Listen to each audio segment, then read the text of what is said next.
এটা হলো লোকনাথ মন্দির, নন্দীরহাট।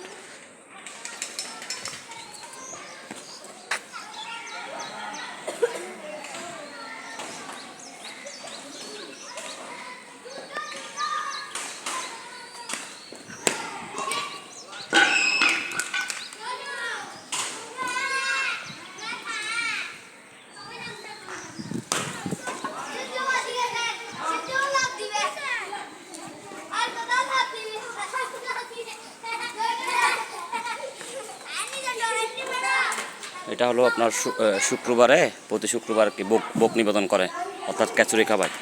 আর যখন আপনার লোকনাথ বাবার জন্মবার্ষিকী, মৃত্যুবার্ষিকী এগুলো হয়, তখন এখানে সাদা ভাত হয় এবং একটি তরকারি হয় আর একটা ডাল হয়। আবার মন্দির উঠতেছি,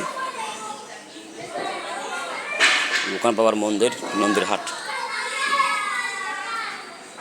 প্রণামী বক্স,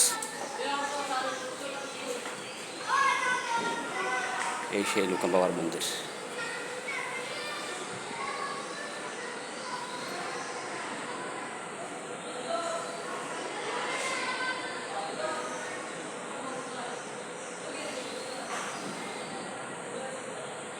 লোকনাথ বাবা বলে গেছেন, রণে বনে জলে জঙ্গলে যখনই বিপদে পড়িবে আমাকে স্মরণ করিও, আমি রক্ষা করিব। এটা হলো লোকনাথ বাবার বাণী। আরও অনেক বাণী আছে। যাই হোক, আজ এতটুকু। সবাই ভালো থাকবেন। নমস্কার।